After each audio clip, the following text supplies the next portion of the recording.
Miss Serona, good to see you. Likewise, happy to be here. Happy Friday. Yeah, same to you. All right, let's see. Hello. Welcome everybody. Welcome everybody. Gonna give it a couple minutes, let some folks come in.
Give it maybe 1 or 2 more minutes and then we'll start and then let everybody kind of trickle in as they come. I see a lot of people that came from the internship that just got on here. I'm glad to see y'all came in. Edward, Jada, Brianna. Hi, thanks for inviting us. For sure, for sure. Thank y'all for coming. Like I said, I'm looking forward to working with you all on the law side moving forward.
All right, you already in. Cool. I just sent you the link.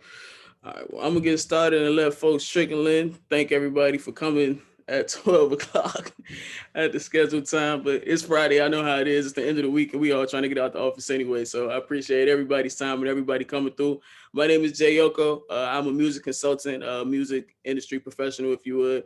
My goal is pretty much to try to teach independent artists as much as possible about the music industry, how to collect their royalties specifically on their own as a independent artists. I know a lot of times we feel as though we may need labels or deals to make things happen. I'm trying to let people understand the best route is to figure it out for yourself first, and then we'll see what happens there. So today we're having this webinar, and I'm so excited to be having this. Thank you again for Ms. Serona for the MLC for this event to be happening. I want to be able to introduce people from my tribe to the MLC, because it is so important, ladies and gentlemen, to become familiar with who this company is and why they advocate for us.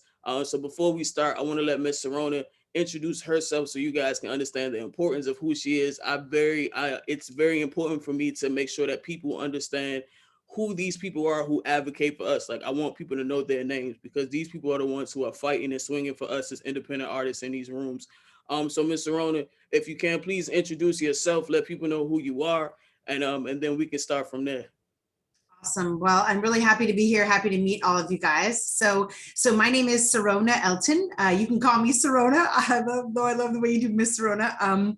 So Serona, nice to meet you guys. So I'm the head of educational partnerships at the Mechanical Licensing Collective, right? That's what MLC stands for. And in that role, I actually do quite a lot of different things. One of which is I get to do these sort of events and meet people out there and help make sure they know who we are, what we do, how to get paid. I'm also actually a college professor. I teach music business.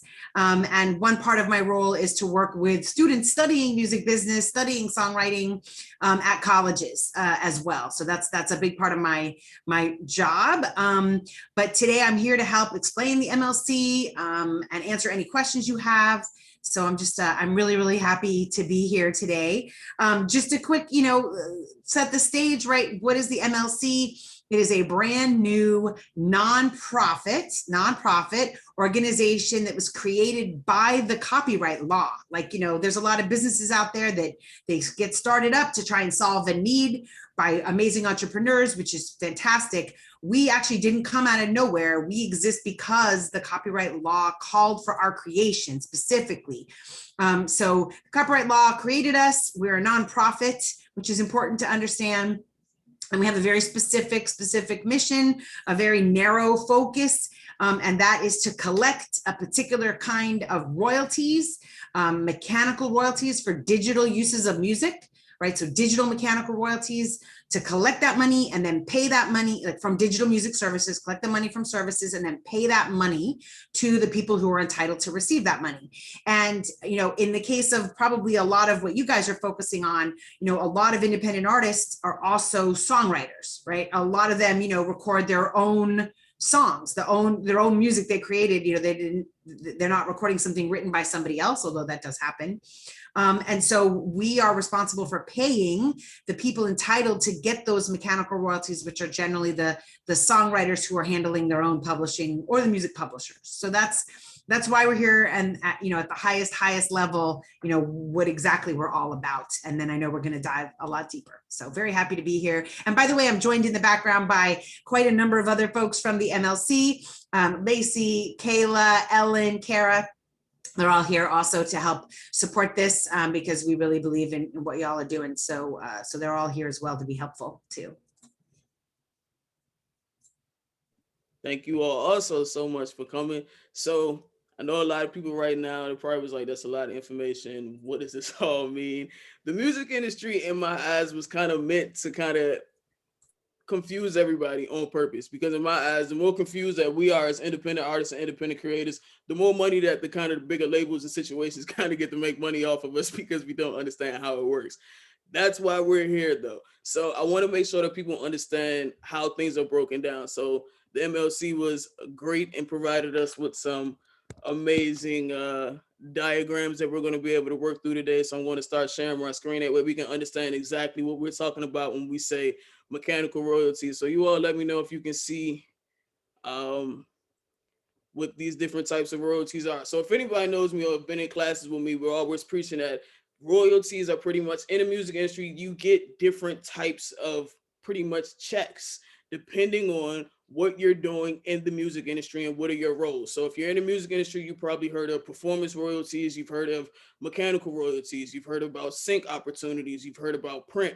These are all different ways that you can make money in the music industry. The MLC specifically speaks on mechanical royalties, specifically on the digital aspect, meaning we hear about these DSPs, and DSPs can be these mainstream companies that we use to stream, Spotify, Apple Music, Tidal, Deezer, all of these big time companies, these DSPs have to pay the money to now the MLC. Before, that was the problem. Nobody knew where the money was at and how to get their piece of it. They're just steady making music, they're putting it out there, and it's a big question mark. This question mark pretty much turned into this big cloud that we call the black box royalties. Henceforth, now the MLC is here to pretty much try to help solve the problem. So today we're going to be focusing specifically on the mechanical royalty, to be able to understand how to collect that royalty specifically. By chance, anybody, let's jump in the chat and see if you are a songwriter, if you're a producer, like, what do you do, so we can see who we're talking to. And if you're, not in the music industry and maybe you're just interested, you're on the law side, this is also important for you to learn as well, because this is how people get paid. And the biggest lawsuits come from people not being able to get their money some type of way. So let's see what we have. One person, let's see. Executive producer, I'm a producer, songwriter. That's good. So pretty much we're going to talk about, royalty processing. You already know me is definitely with this. So I'm going to go through them. Miss Serona, you can help me. Anybody else from the MLC, please feel free to, jump in if you all like to. We have an amazing presentation that I like to go through with you all, so we can break down exactly what the MLC is, how it came about. I know some of this is technical, but this is why I'm here. I'm also going to kind of translate and put it in what I call it the artist language, if you would. There are a bunch of ways that we can make money in this industry. The main problem and the reason why people are not making money in this industry is because we just are not collecting and putting our name on this here money that may be out there.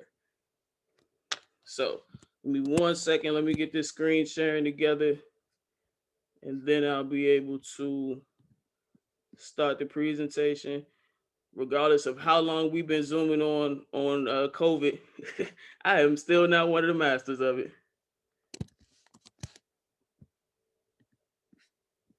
All right, cool. Here we go. So again, like Ms. Serona said, the MLC was a company that was created so the U.S. DSPs will have somewhere to pretty much put this money. Before, again, it was all over the place. Songwriters, independent artists, labels, money was going crazy. Nobody knew where to collect that money from. And again, now we have a sole source. So the MLC is the exclusive administrator of the new blanket license that comes for, let me move this so I can make sure everybody can be able to see it. The new blanket for the digital mechanical licenses. The MLC is the only organization that can collect this right now. So this is why it's important to make sure that you have an account, and hopefully after this presentation you sign up, 1, because it's free, 2, because they're cutting you a check. But these are the only people who you're going to be able to get this money from. So if you're not collecting this money for the music that you're out here creating, or for the projects that you may be helping with your artists who you represent, that's money that's just sitting there floating that belongs to them that they should be able to collect. So again, if anybody's been in my classes before, you heard me talk about that there are 2 sides of a recording, or 2 sides of the music. You have the composition and then you have the recording. So this here shows kind of who gets paid on each side. For the copyright laws, musical works under the composition songs or compositions under the copyright law are called musical works. And it's important that you understand why copyright has a play in the MLC, because the MLC, again, like Ms. Serona said, Ms. Serona, I'm actually going to pass it off to you so you can maybe explain it again, how the MLC came about from the Library of Congress, who are the people who administer the copyrights. Sure. So ultimately what happened was, people were not getting paid. Some people were, but not everybody was getting paid for this particular kind of revenue stream that comes from digital uses of music. So you had songwriters, music publishers, as a community were really not happy with how this was working. They weren't getting paid. And so really, the way they were exercising their voice was to sue digital music companies. And so digital music companies, the services like Spotify, Apple Music, they weren't happy to be getting sued. So nobody was happy. Nobody was happy. And so ultimately, everybody came together and persuaded Congress, those crazy folks in Congress, that we need to change the law. And so there was a big change in the law in 2018, a big change called the Music Modernization Act, We call that the MMA, big change. And so that change in the law actually changed a bunch of stuff. One of which was, it said this kind of activity, we got to do this differently. We have to do this differently. And we need one central organization that can help oversee this kind of activity. And so that's why literally like the law, the law itself got changed and said that there needs to be the creation of this organization to oversee this kind of royalties. So that's really what happened. Before the change in the law, it just was not going well. People were not getting paid. Some were, but not everybody. And so the law changed to help create this central organization. So it really created four main changes that this law did. It changed the way the licensing used to be handled. So it used to be, we call it this work by work license, where like a Spotify would have to find who the owners of a song were, and then you would have to, either find them or send them a notice, ask them permission. Could they use that music like on a one by one basis, right? That does not scale. Like that works if you're a record company and you're putting out an album with 10 tracks. That doesn't work if you're a music service getting tens of thousands of tracks uploaded every day, right? That model of like one at a time does not work.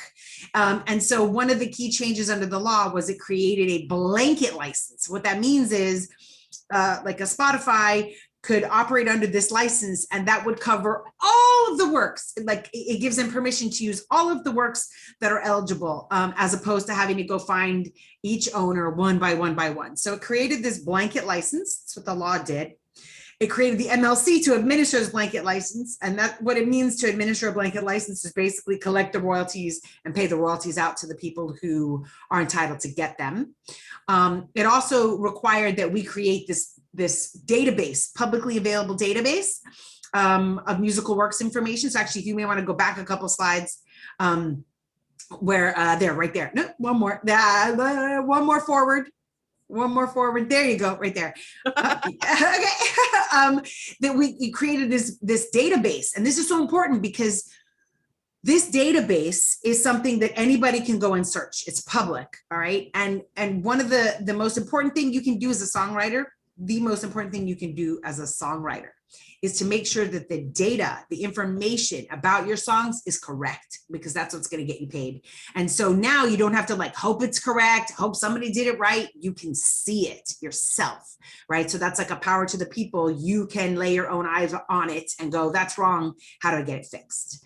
All right, so those are the main things that I really wanted to talk about from this slide. So you can go forward if you want, and you tell me when you want to take back over, and I'll stop talking. Oh, we love it. We love the information. Like, listen, I've been preaching for the longest that metadata is the probably most important thing. So the fact that now they're able to see it in a transparent way and understand why it's so important, this is life-changing for a lot of people. You guys don't understand. This is a confusing process where a lot of people will just have literally, I've had friends who told me like, I've given up because I don't understand how this works. So the fact that they can now walk through it themselves, teach it kind of to themselves, and be able to get the money that they probably have sitting out there is a really good opportunity for them. So the MLC is definitely appreciated. I definitely want to touch on what the MLC does and does not do, because I think it's important for people to understand, again, the different type of royalties that we have and what the MLC specifically collects for, because it's important to know, like I always teach people, what door to knock on for your money. So the MLC specifically established and maintains public database for musical works and ownership. It has the blanket license like Ms. Serona was just talking about, and it matches, but it's specifically for digital US mechanical royalties. And by mechanical, we mean that's not necessarily if you have vinyl records out there. That's not necessarily if you have physical CDs out there. These are digital mechanical royalties, and again, specifically in the United States. So the MLC is not a replacement for a PRO. That means that if you have a PRO, you don't have an MLC account, you probably maybe one, and we'll talk about who's eligible and who's not, but you're probably one of those people who still needs this account. It does not replace the digital performance royalties that is collected by Sound Exchange. So it's important to, again, understand what these different companies do and do not collect for, so you have the right accounts. A lot of times people get confused and they say, well, I have this account already, so I don't need this. There are multiple accounts that you need to collect all of your royalties in the industry.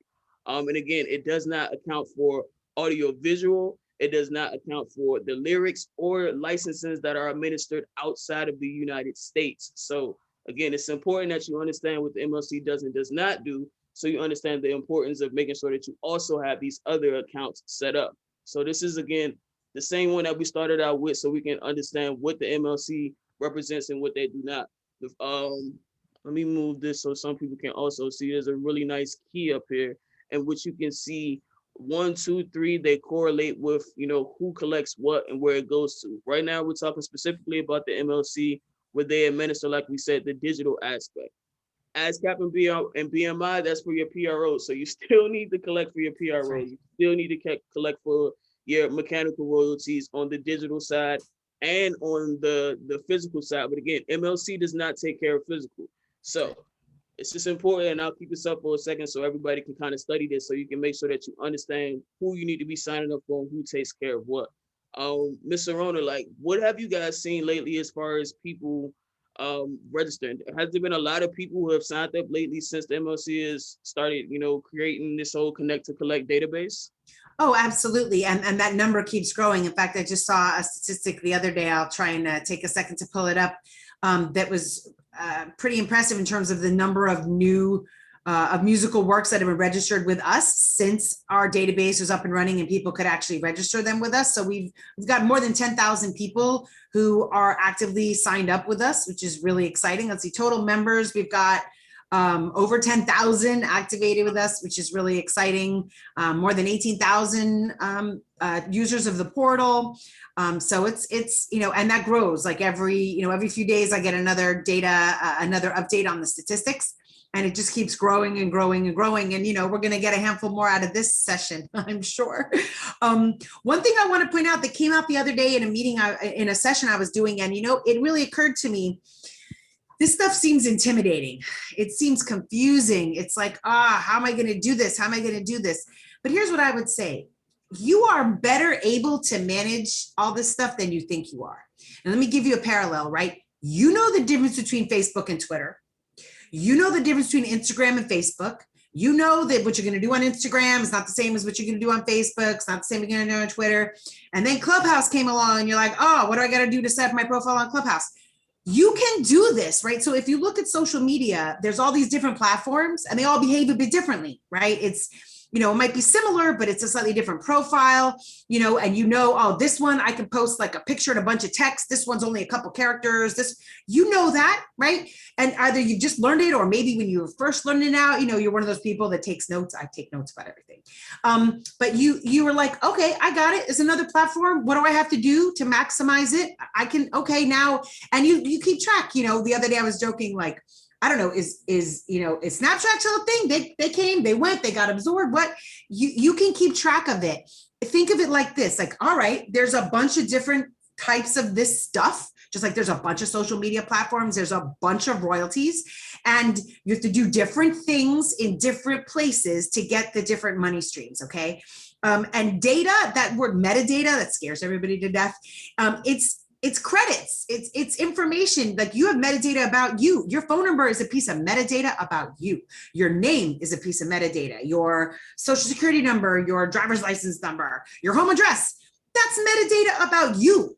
And there's metadata about songs. Who are the writers? Who's the publisher? If you don't have a publisher, you're the publisher, right? There's metadata about recordings, including identifiers, just like your phone number is an identifier for you, your social security number is identifier for you, right? Songwriters have identifiers, songs have identifiers. So this stuff seems a little foreign because it's a little intimidating, but I would say, actually, take a breath. It's not that crazy. You understand the idea of identifiers. You work with them in your life all the time, okay? And the idea of managing different information on different platforms, like, where do you got to go to do this? You can do it. Don't let it intimidate you, okay? Just it's not all that different than the way you learned how to navigate social media platforms. It's just that somebody made you think this was really scary. It's not that scary. All right. Do you want me to go through the slide? You want to tackle this one? I can. Can you see it? Is it on? Yeah, it's on. Mm-hmm. Okay, perfect. Yeah. I'm definitely that. That was such. I want to take one of your classes. That just made me. I'm like, oh my god, I would love to be in one of her classes. That would I'm be. here. I'm happy to come and speak about anything you want anytime. I want to come to Miami and come to the real class. I want to do it.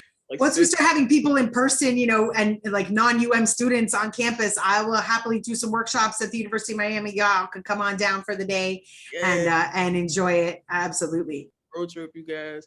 All right, cool. Let's jump back in. So we talked about, again, don't be intimidated, like you said. I think that's one of the best things that you all can take from this. And I know a lot of people who I work with, that's a lot of their fear. It's a lot of information to take. But to me, it can never be a lot, because this can amount to money, and this can amount to generational wealth. This can amount to us not having to do these 9 to 5s. This can be our job. We just have to pay attention to it. So I think in a lot of things in life, if we switch our mindset of how we view things, we can, tackle things different. If we switch our mindset from, oh my God, this is so hard, to this is my new job. My new job is managing I'm my own artist. I'm my own label right now. My job is to manage myself as an artist. It becomes, a lot easier for people to manage and go over with. So when it comes to the MLC, who needs to become a member?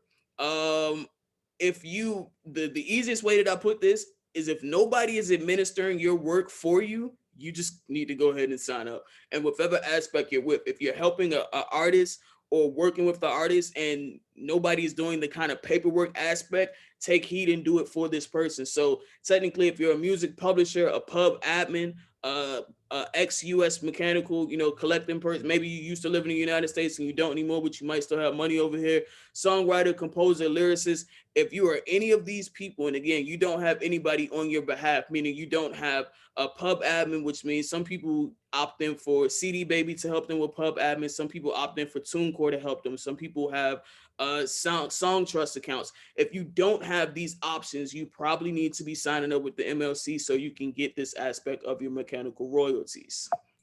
Can I add a little thing to that? Absolutely. All right. So as a do-it-yourself artist, right, as a self-released recording artist, okay, CD Baby, TuneCore have been around a long time, right, to provide digital distribution services to get your music on the platforms. And now there's a lot more. DistroKid is one. Like, there's new ones every day, it seems like, right? And so those companies, traditionally, they provide digital distribution of sound recordings, right? You take your sound recordings, you're like, how do I get it on Spotify? They'll get it there. More recently, though, those companies have started realizing, wow, a lot of these artists who are self-released their recordings are also songwriters, and they don't have publishing in place, right? So they've expanded what they do. It's like they expanded their business to now also offer publishing administration, okay? But when you decide to go through one of them to have them digitally distribute your recordings, it's not automatic that they're going to also handle the publishing. It's like a choice, right? So I could go on there and go, okay, I want you to do my digital distribution of my recording, but I don't want you to handle my publishing administration, right? It's like, that's not going to happen unless you kind of proactively say, yes, I want to also take advantage of the publishing administration services. So when we at the MLC talk about CD Baby and TuneCore, we're actually not talking about the digital distribution piece of what they do. We're talking about the publishing administration piece of what they do. And let me tell you, because, it's funny, when you've been doing this a while, you throw away, you use terminology all the time, like everybody else understands what you're talking about. And then you realize, no, they don't. They don't understand what you mean. So when you say, do you administer your works? You'd be like, I don't know. Do I? Right? Okay. Administer just means handle. Do you handle? Do you handle like information, collection, royalties? Like, do you handle your musical works? Right? Do you oversee what happens with them? Right? Are you like the boss of them? Okay. And the way it works is, unless you've hired somebody else to do that or signed up with somebody else to do that, you do that. You are self-administered, right? Like, that's the default position.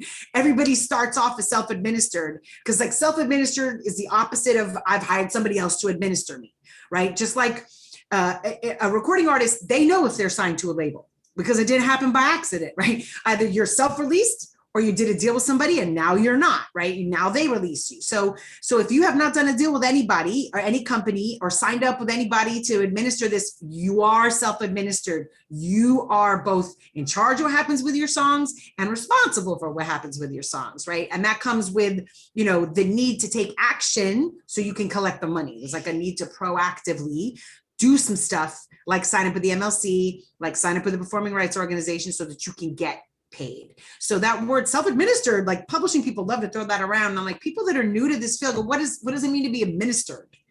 It just means you're in charge of it. That's what it means. I feel like this is used to scare people. It's scare tactic. It's, there might be, for some people, I can't say not for sure, but I also do think that, look, there's a lot of stuff I bet you guys do, and you've been doing it for a long time, and you know the lingo, and you just use it because, that's like the way you talk with your colleagues that do the kind of work you do. And somebody new to the field comes in, they're like, what does that mean?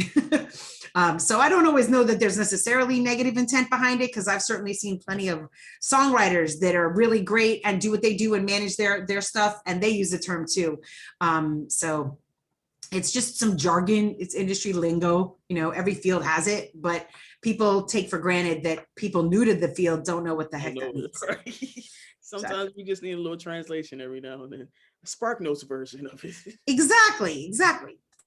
This is exactly what this is. So the biggest thing is, again, MLC is free. So I feel like if you are anybody who fits in that previous slide with needing to be collecting these royalties on your own, definitely come sign up. So the website is themlc.com.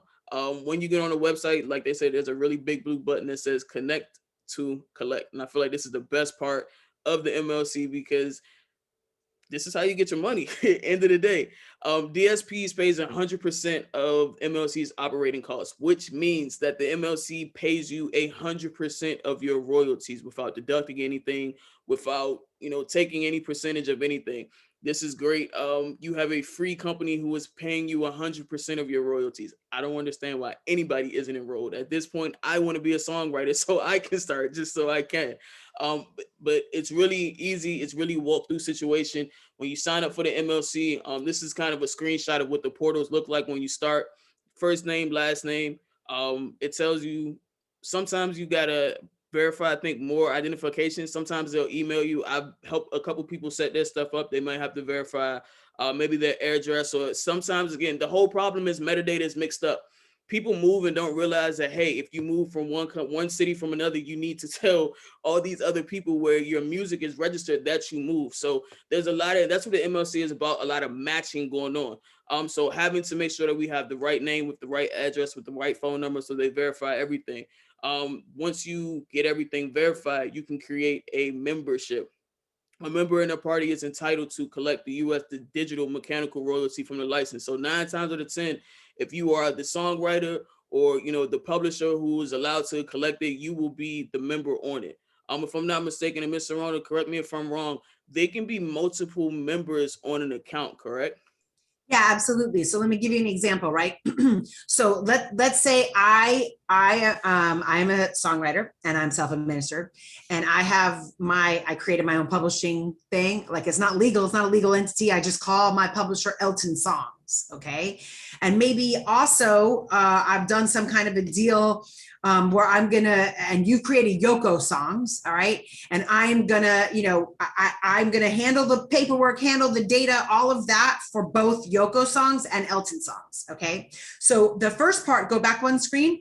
First is I need to get access to the system. You need to know I am who I say I am as a human being, right? And that's about verifying your identity. I know it's a little bit of a hassle, but think about the other side of things. You don't want somebody impersonating you, right? So it's, that's why it's like, are you who you say you are? Like, as a human, or just a person.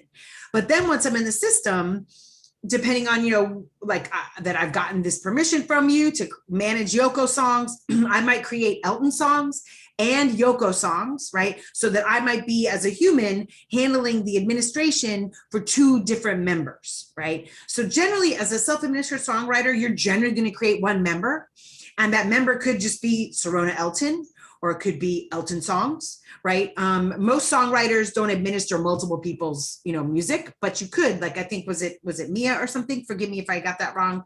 I know she's doing royalty collection, royalty processing. Maybe she's doing that on behalf of a number of different songwriters, right? And their publishing entities. So yeah, you could have one user that has access to multiple members. And likewise, you could have one member that has multiple users. So for example, let's say I work at, Cobalt, pick a big publishing company, right? They might have 4 different employees that all log in to handle everything under Cobalt. So it's a, can go either way with like a one-to-many relationship. Awesome. I think somebody asked a question, is there a limit on how many different people could administer on their behalf? Well, generally, if you're a songwriter, right, and let's say you do a deal with somebody to administer, you don't do that same deal with multiple parties, right? Just like, for example, I mean, it's just to give you an analogy, right? If you're going to put your recordings out, you wouldn't put them out through CD Baby and TuneCore and DistroKid. Like, you'll make a mess of everything. Normally, if you're a songwriter and you're doing some kind of deal with somebody to administer you, they will be the only party administering you, right? Now, they might have multiple employees, but you wouldn't, as a songwriter, do deals with like 3 different administrators. You wouldn't do that. It would just create a big rights clash. We got another question. This is a good one. Will the MLC be collecting and reporting on back royalties that may be years behind by the HFA music reports, or is it only going to be collecting and paying forward on the royalties going forward? No, we will be reporting on back royalties. So right now, what's happening is the new blanket license, right? That went into effect January 1st, 2021. This is really new, okay? So we started ingesting data for like streams that happened in January, and we've already started processing that. And a lot of people got paid in April for that January activity. There's like the 75-day cycle.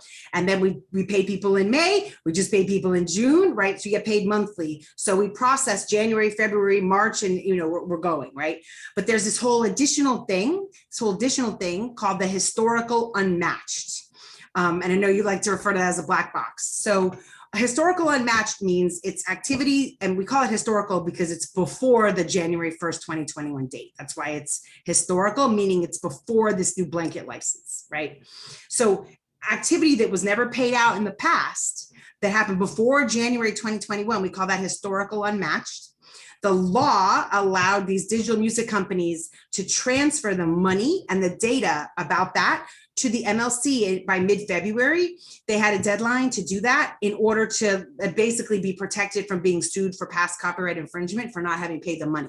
So what happened in mid-February, a whole bunch of DSPs, and they're actually listed, the specific ones are listed on our website on a whole page called Historical Unmatched.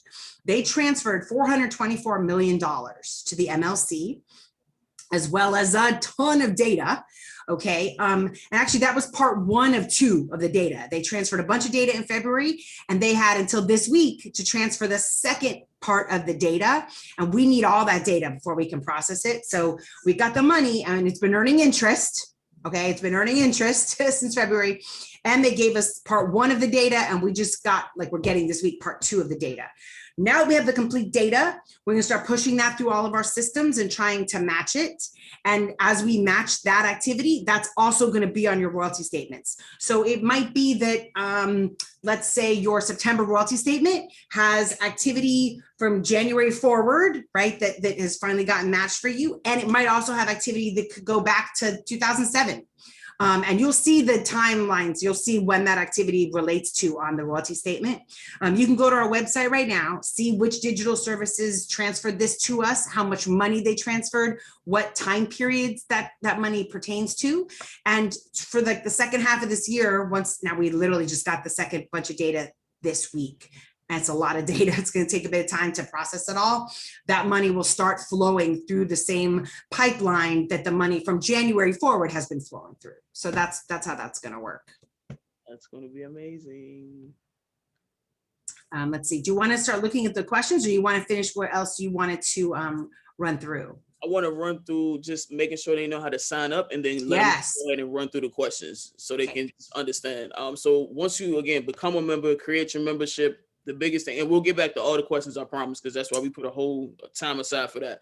But let's make sure you know how to actually connect and collect so you can get this money that we're talking about.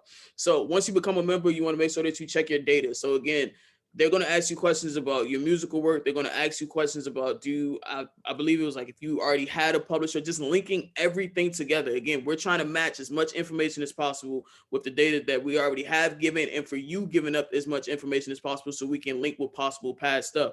So you, if you want to, consider participating in the data quality initiative. I think that's that way you guys can find and continue to match everything, right? Yeah, absolutely. And actually, are you reading on the next slide? Because I still see the become a member slide.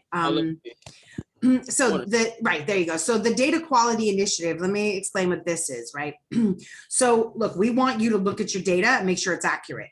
And I understand that might be easy if you have like 10 songs. You're like, okay, I can go on the screens and look at my 10 songs. But let's say you have 100 songs, all right? That gets a little more difficult, right? So what the data quality initiative does is it says, hey, if you have your song information, your song data in a spreadsheet, and that could be, Excel, Mac numbers, Google Sheets, right? Any kind of spreadsheet, ultimately spreadsheet format. If you've got your data in a spreadsheet for free, and even if your publishing is administered by somebody else, you could still do this. You can send us the data on your spreadsheet. We will do a comparison of that data to the data in our database. It's like having the computer do the comparison rather than your eyeballs having to do it on every screen. We'll do this data comparison and then send you back a list of where the data doesn't line up. So you'll be able to see where what you have is different from what we have, or what you have is missing from what we have, right? So it helps you kind of do let me look at my data and assess the quality of it. But I don't want to do it like one at a time on the screens. I want to be able to do it a bit, with a bit more data. So that's what this lets you do. It's free. Again, you don't even have to be a member yet. And maybe let's say you're not going to ever become a member because your songs are handled by a publisher. You can still do this, because I would encourage you as a songwriter, no matter what, you should have your data in good shape somewhere about all your own songs. So anybody can ask for this. That is amazing, especially with people who have bulk catalogs and this is their first time ever putting anything up. Oh my God, it's gonna save so much time. It's gonna save so much time for me. That way we don't have to do this with people. I literally just got somebody who said I have 50 songs and I've never registered with anything. Okay. So you could do this just to confirm that they're not there. And then, by the way, once you become a member, there's a different there's like a template you could update in Excel and upload all of those 50 works rather than typing them on the screen. So there's that too. But this is a quality comparison for you. So you've got a couple options. That's amazing. That's amazing. So of course, once we get all your data and everything right, you can add data about the sound recordings that have been made from your musical work, confirm your payment information. And then from there, I think it's also important to make sure that we're telling people to continue to update your stuff. Yes. If you're putting new music out, you're making new works, make sure that you continue to update. It's nobody's job to update this stuff for you except yourself. Remember, this is your job now. This is your label, your music. This is what you're doing. This is this is what I'm doing for a living, is making sure that you're taking care of yourself as an artist. You put new works out, register your new works. So like Ms. Serona was talking about, we have our royalties with, these are the different dates of the payouts. Like she said, it's about a 75 day payout term. So I think it's important that we understand when we're supposed to get it. That way we're not knocking on the door too early talking about, hey, I haven't it's coming. It's not time yet. It's not time yet. But this is a calendar, just like BMI has a calendar, ASCAP has a calendar. They're calendars. That way people know when their payouts and when you can expect it. And I think at this point, if you continue to upload your music like you're supposed to, you can wait and know that in these almost this month, probably to the day almost when it gets further, that you'll be able to know I'm expecting a check from this company at this time when you put your music out. So make sure that you guys sign up, themlc.com. They are been doing great with, reaching out on social media, Facebook, Instagram.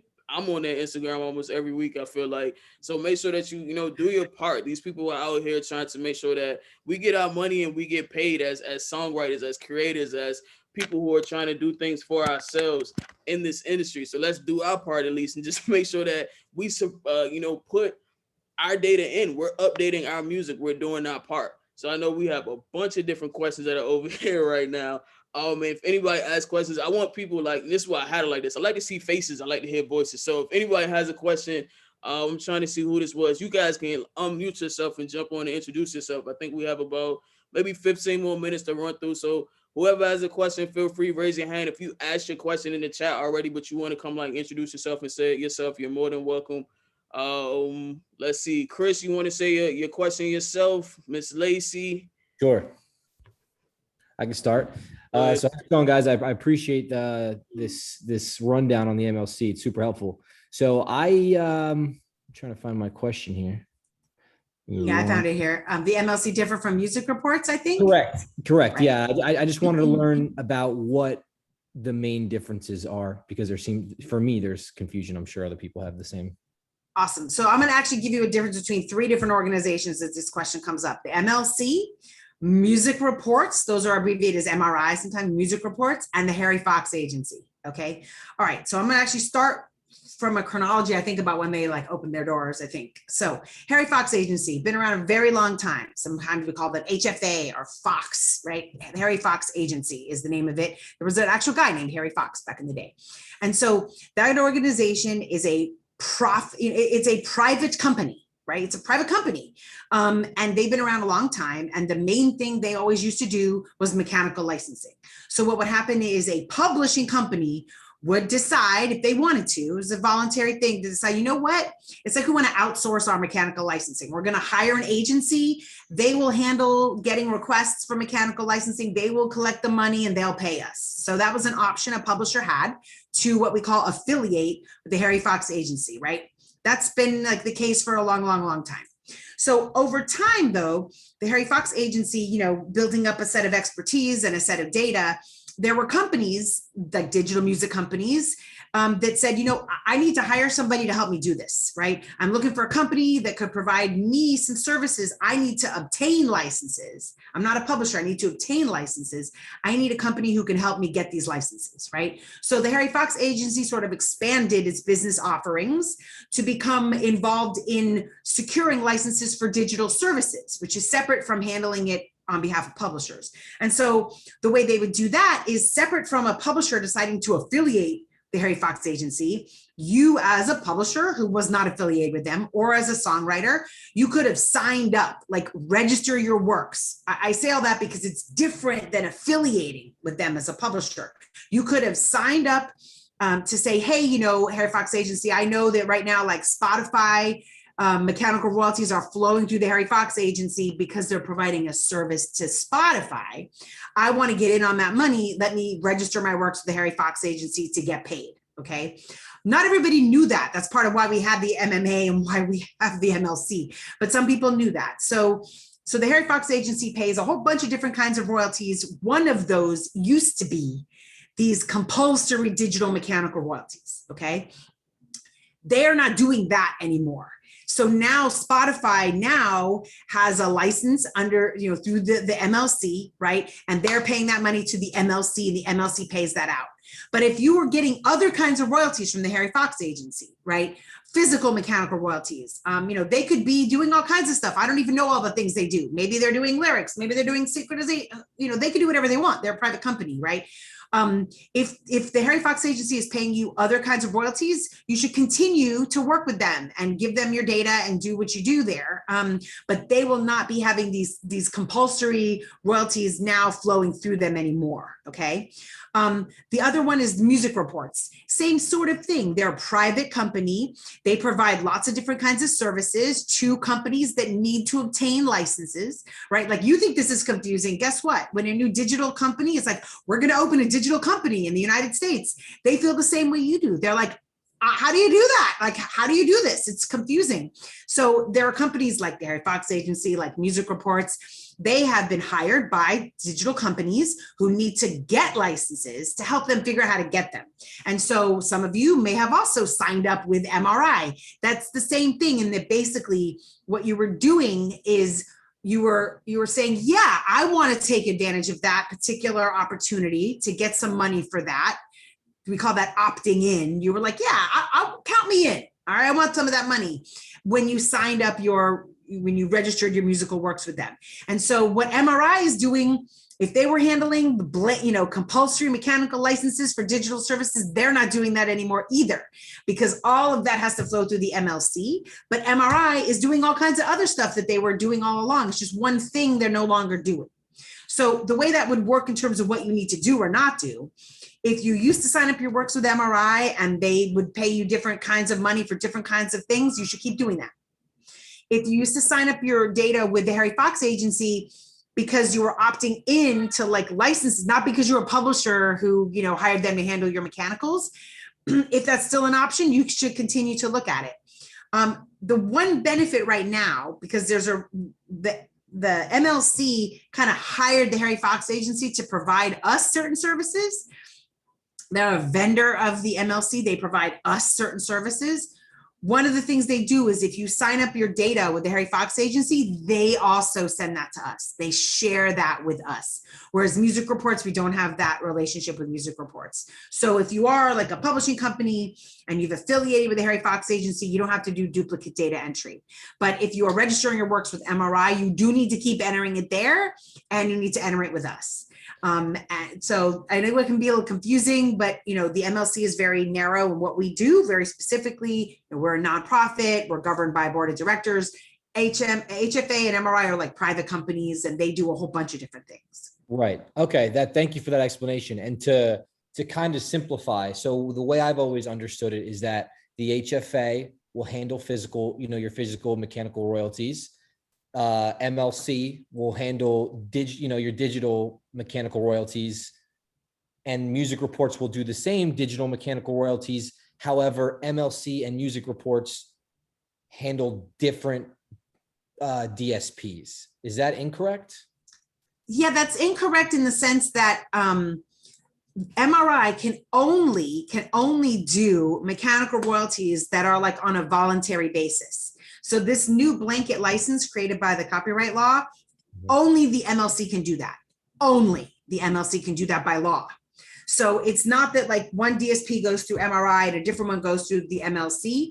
And if you go to our website, you can see a list of all of the DSPs that flow through us. Okay, but so there are some digital services you might see through MRI because they're not doing mechanicals, like lyrics, not mechanicals, video, that's not mechanicals, right? So you might connect with MRI to tap into lyric licensing money or video licensing money or all the other things they do. But mechanical royalties specifically for the compulsory license, those have to flow through the MLC. It is the case, and this just gets even more confusing, so I don't want to go too deep because you might get it, but I might have just lost everybody else. Before the MLC, let's say you had a digital service and they were going through MRI, okay? And what they basically did was they were like, hey, MRI, we're going to hire you. We're going to hire you, MRI, to help us get these licenses, right? That's speaking like the digital service. And then when MRI got those licenses, in some cases, those were voluntary licenses. Like they were optional as opposed to like mandated by law. And in the case where people said, yeah, I'll take an optional license, some of that optional money will still flow through MRI for a period of time.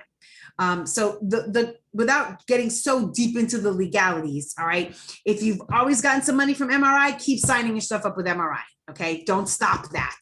But you should also sign up with the MLC so that you're getting those different revenue streams. That would be the key takeaway, is to don't stop signing it up with other parties, add the MLC to it.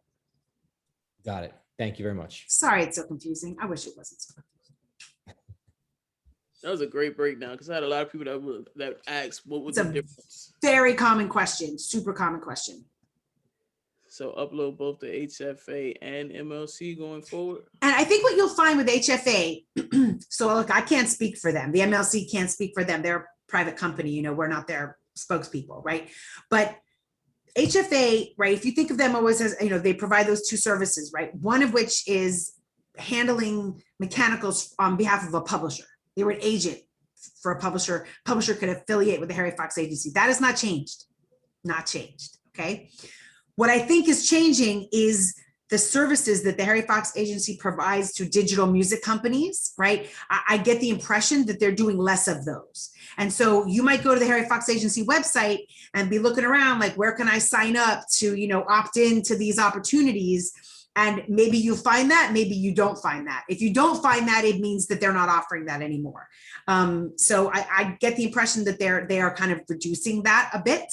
But their service to publishers that says, hey, you could affiliate with us and we will handle this for you. That's still there. So that's a choice for you. If you go that route, if you sign up with the Harry Fox agency and you send them your data, they will share that data with us. You don't have to type it twice, but you still have to become a member of the MLC and set up your banking information because we're still going to pay you. You'll end up getting paid by HFA for some things, paid by the MLC for other things. You don't have to do double typing entry for your new musical works, but you do need to still become a member of the MLC so you can get paid. Perfect. I think Mia has a question. Mm-hmm. Yeah, I had this question for like a few webinars now that I've seen you guys.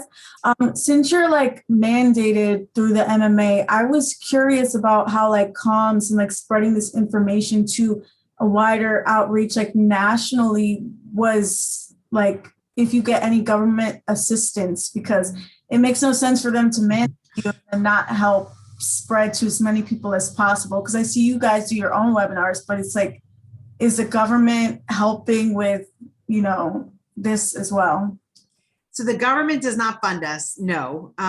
However, you know, there is a certain amount of oversight in our funding in that the digital music services, they have to fund our operations, okay? And part of our operating budget includes a marketing and outreach budget, right?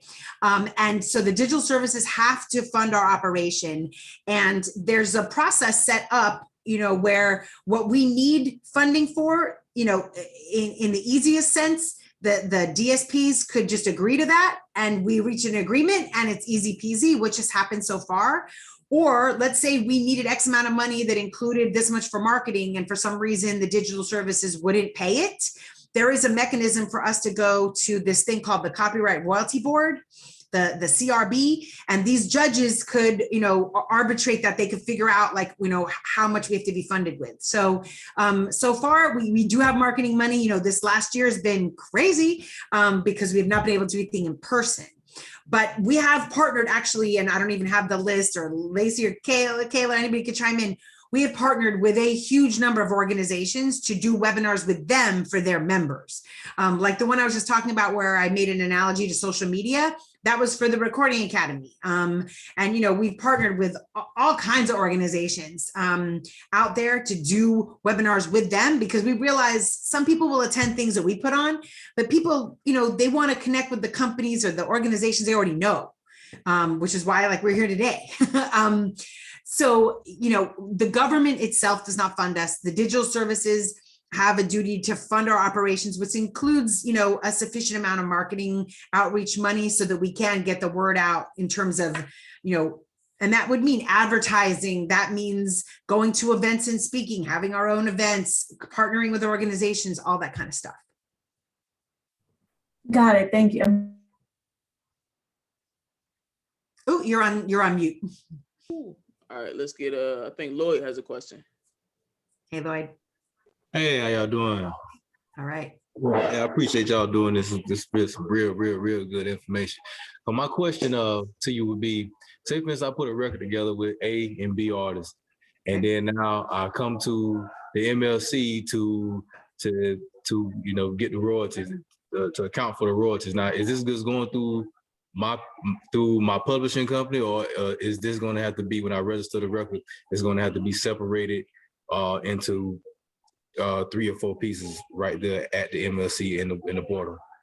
Right. So I think the best way to break this down is, like, let's take it one piece at a time, right? So you're talking about creating a record, and you're talking about like one recording or 2 recordings. Let's just use that for example.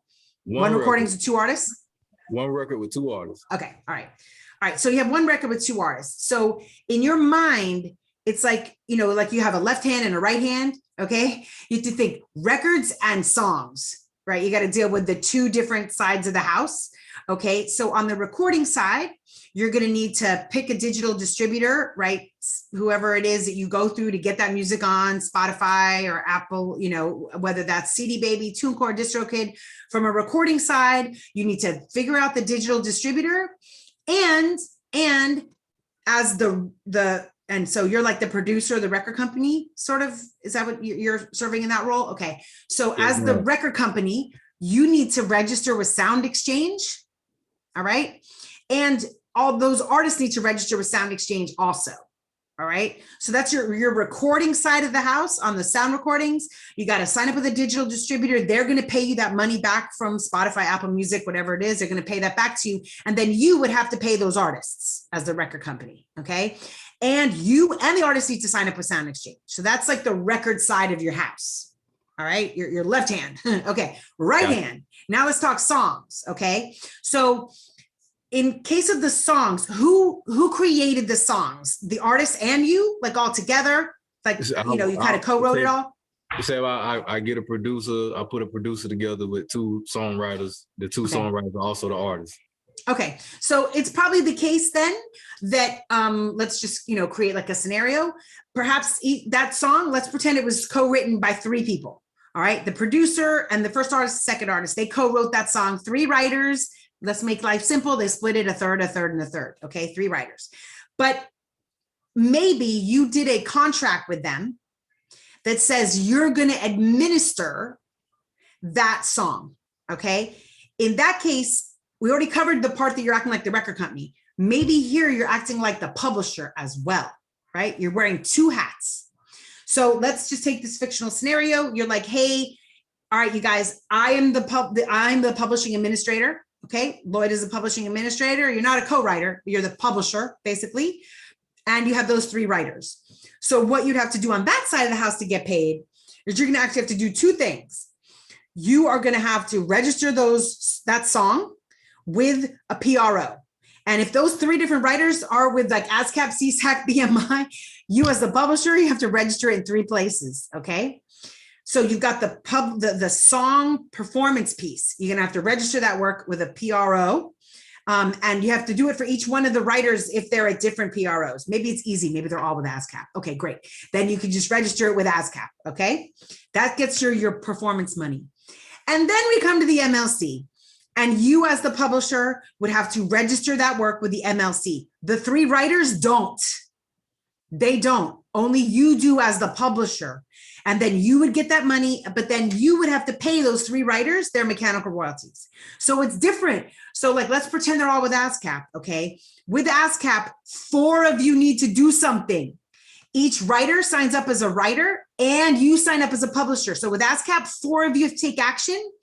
And what'll happen is ASCAP will pay you the publisher share of the money, and they'll pay the 3 writers the writer share of the money. That's how it works on the performance side. It's different for mechanicals. For mechanicals, only you as the publisher will sign that work up with the MLC. We will pay you. You will then pay those 3 writers based on the deal you did with them about how much money you get to keep as the publisher.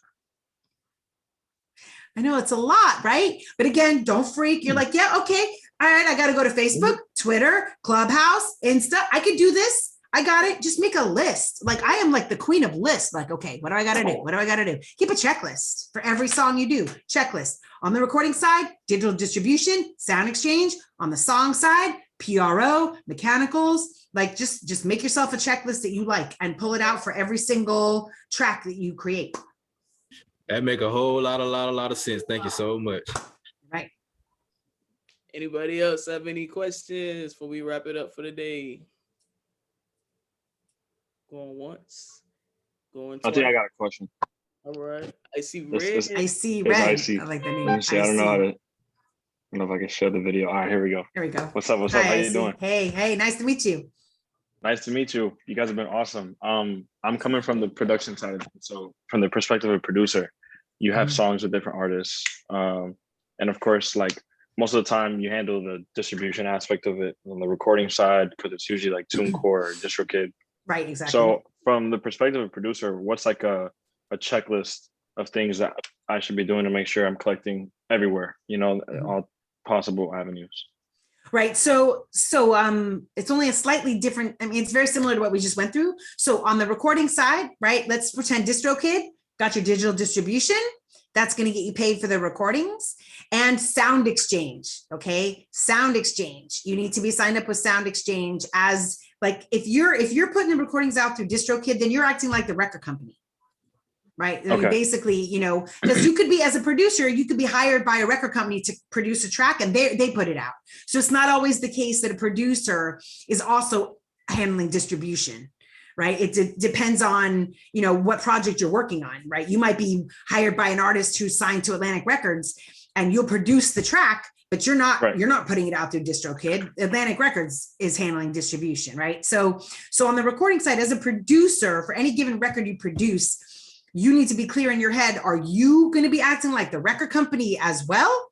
Or are you just a producer and the record company is going to be handling the record side? Okay. So which you would, you figure out how many points you have on the record. Exactly. Like Exactly. And then even if that's the case, let's say it's going out through a record company, you still need to do some paperwork with Sound Exchange, because as a producer, your relationship with the artist is usually the case that they have to pay you a certain amount of points out of their money. And so you as a producer can get paid through Sound Exchange as well, out of the share of the money due to the artist. So producers need to be familiar with Sound Exchange, even if you're not acting like the record company. Okay. Okay. On the song side of the house, you know, a lot of producers, look, there's different kinds of producers. Back in the day, you could produce a rock band and you didn't write nothing. Like you're just kind of saying, you know, hey, sing that again, you're out of tune, or, you know, fix that guitar, right? You're kind of telling them how to do it, but you're not actually co-writing a song. But nowadays, more often, producers are also co-writing. Right. I mean, it might be that they write all the music and the singer or the rapper writes the lyrics, but essentially as that producer, you are a songwriter, like you're writing everything. Okay.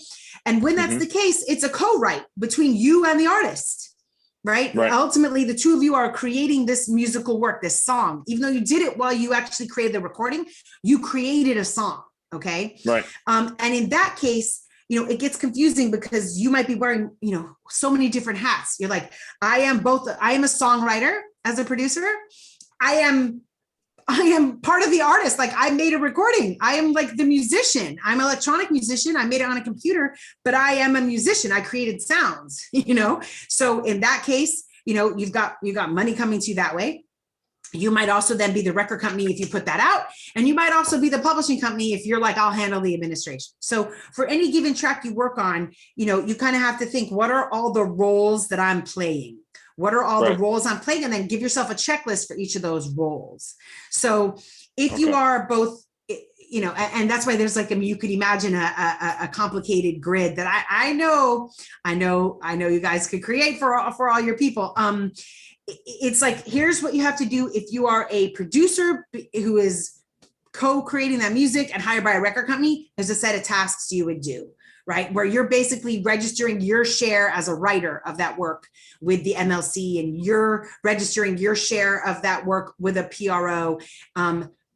But then if you're also the publisher, there's a whole additional set of stuff you have to do as a publisher. So it really, it's almost hard to say if there's any one set of things a producer should do, because there's so many scenarios. You kind of have to break them out by, you know, what are you doing? What role are you filling, or roles, plural, are you filling on this project? Because it can really be different. With the MLC is a kind of situation where it's like similar to BMI or ASCAP or any with PROs, where both sides theoretically could register. So it's both sides, meaning the artist and the producer. No. Right. That's what you're explaining earlier to Lloyd. Exactly. It's only one person. That's right. With the MLC, the only party who's going to register with the MLC is the party that's controlling the publishing. Okay. So if you're a songwriter and you don't do a deal with anybody for them to administer the song, okay, let's say it's you and that artist, and neither one of you agree either one is going to like administer the whole song. You're both self-published. Each one of you would join the MLC. Each one of you would register your 50% of that musical work. Okay. That's a scenario where these multiple people registering it. Exactly. Absolutely. Because you each own your own share of that work, but it's because you're acting like the publisher. Whereas in Lloyd's example, both parties have a publisher, then those two publishers register the work, but not the writers. Okay. So for the mechanical space, you never join the you don't join the MLC as a writer. Okay. You join the MLC as a publisher. Okay. Got it. And so like in Lloyd's example, he was acting like the publisher. He's got 3 writers, but he's acting like the publisher. So Lloyd is going to register 100% of the work with the MLC. He'll collect that money and then he'll pay those 3 writers. But in your example, right, like let's say you and I'm like, you know, the singer, the vocalist, the rapper, you create all the music. It's just the 2 of us.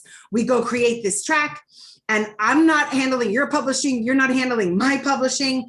We are both self-administered. It's like we are 2 publishers. Each one of us will join the MLC. I will claim my 50% of the work. You claim your 50% of the work, right? Okay. That's the MLC side. Separately from that, we both also need to join, you know, let's say ASCAP. And in that case, we will join as both a writer and a publisher. But with the MLC, we're only joining as a publisher. As publishers. And if one party, if let's say it's in that hypothetical scenario where the artist is self-published and the producer self-published, producer registers as the publisher, his share. That's right. And the artist doesn't register, that's not going to affect the producer. Well, no, the artist would right? register. So, if the artist wrote their lyrics, then they're a songwriter.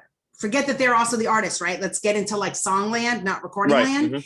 If the artist wrote their lyrics, which is often the case in the scenario you're talking about, right? Where they wrote the lyrics to the song or the lyrics to the rap. In that case, they are the songwriter that co-wrote the song with you. And they would do exactly like you. They would sign up their share. I'm just asking the scenario where like theoretically they should, but they don't. Like they just don't. Maybe Doesn't they matter. don't even know about the MLC. You will still get paid. You'll get paid your 50%. Now, don't claim more than is yours. If you guys agreed this 50-50, okay? Because then what'll happen when they finally wake up, they'll go to register their share and it'll be a conflict with you because you claimed 100% and they're like, no, wait, 50% of that is mine. And it's, it can get solved, but it's, why waste your time like that? You register just your 50%, you get paid, tell them, hey, be smart, go get your money, but it's not your problem. It's their problem to finally go do it. Thank you so much. You guys have been amazing. Look, it's crazy confusing. I mean, I am a fan of the checklist. And, I really, the hardest part about making music these days is that you could be wearing like 5 hats. Think about that. You could be like, I created the music in this song. So I'm a songwriter. I actually created the recording music you can hear. I am a musician. I also produced the track because I told the singer, you're out of key. Like, come on. Like, you actually like did the good old fashioned producer stuff, right? You might be the record company putting it out and you might be the publisher. Like, oh my gosh. Back in the day, people wore like 1 or 2 hats. They didn't wear 5. So it's so much more confusing. And I think in the creative industry, it's like definitely super intimidating because like a lot of us are just, I want to make music and get money and not have to worry about how I'm doing it. But I know. That's why sometimes you need to find people who can do this for you, but you need to know enough to know if they're going to do a good job for you, or if they're out to scam you. Exactly. Okay? You got to understand what they're going to do. You got to understand enough so that when you get it, you could be like, yo, where's my mechanicals? So they can't go, if they go, I don't know what a mechanical is, you need to fire them, right? So like you need to know enough so that you can hire somebody who can do right by you. But you need to create checklists, 5 different checklists. What role am I playing on this project? Because every project might be different, right? But hey, there's 5 social media platforms. I bet you know how to use them all, so you can do it. Just don't be scared, right? It's not that. It's just the same sort of thing. Absolutely. Well, thank you so much for having me on. And it definitely answered all my questions, so I appreciate it. And I'm sure your questions are very common. I'm sure other people on here had them too. Awesome. Very common. I'm glad to hear that. All right, thank you. Sure. I had a clarifying question, just based off of what you were saying. And by the way, you answered a lot of the questions that he was asking that you answered a lot of my questions. So I'm sure it did the same for a lot of other people. I'm sure. But just to clarify, so in that scenario where where 2 songwriters, whether it be producer and let's call it producer, artist, are both songwriters in this case. Yep. So 50-50, and they're both not published. There's a section when you're registering the song that requires you to put in a publisher. And I've just been putting in the artist's information again, or the songwriter's information again, and saying that they have that same 50% interest in the song. Is that how you would do it? Because there's no way to leave it blank. No, but that's fine. So let's pretend that you were either the producer or the artist, right? The publisher name is Chris Rondina. That's the name of the publisher.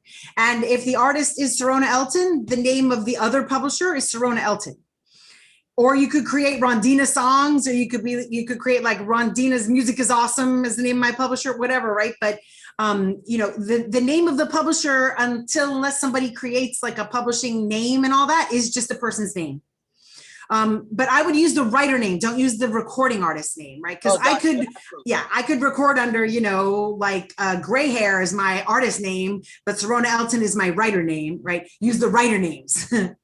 Absolutely. And in that scenario where we do create a business to capture those publishing royalties, and or the artist does become published, how do we get all of those the previous works that were registered unpublished to get to have that publisher capture those royalties moving forward? Is there like an email or something?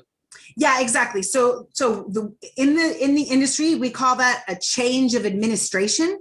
Okay. And actually the thing you said there was kind of two scenarios. So in one case, let's say now this songwriter gets a deal with Cobalt Publishing. Okay. What would happen is Cobalt will actually send a notice to the MLC, a notice of a change of administration that we then process and also would send back to the original songwriter to verify, yeah, Cobalt now is going to be handling my stuff. And we would update the publisher on all of that in the system. And so there's actually a section on the website that says for publishers, and there's a process to do an administration change for a catalog of music. Okay. So that would be what would happen if now a publisher got in the mix. But let's say it was Chris Rondina and you started off with, you just wrote Chris Rondina and then you decide, later, like I'm going to create Rondina songs. Okay. Because that's still your login, like there's a process you can log in and update your membership information to no longer say Chris Rondina, but to now say Rondina songs. So that process is a little different because it's still you, as opposed to doing a deal with a third party, right? Third party, well, another party, it's not you, somebody else. So those two processes are slightly different, but either one is totally something that we can handle. And by the way, you don't have to create a legal entity. So sometimes maybe some of you have already signed up with like ASCAP or BMI, and they ask you if you want to come up with a name for your publishing entity. You don't have to go like find a lawyer or an accountant and create an LLC or like an S Corp. You don't have to do that. There's benefits, but you don't have to do that, right? With ASCAP, you could just say, the writer Serona Elton and my publishing is Elton Songs, okay? When you sign up with the MLC, you could just use Elton Songs. You still don't have to go get, set up a legal entity, right? You would be Elton Songs and you would just indicate like for the tax member purposes that you are an individual and you'll use your social security number versus I'm a company and I have a company tax ID, but you do not have to, in order to register with the MLC under like Elton Songs, you don't have to actually have a legal entity. It's not a requirement. Got it. Thank you so much. That helps a lot. I appreciate it. And by the way, let me just say this. This is complicated, but that's why we have the most like amazing customer experience team out there. Okay. And let me tell you, they are in the US. They are outstanding. We train the heck out of them. They understand publishing. They we didn't just kind of, find some call center in Timbuktu. All right. When you call, they answer the phone.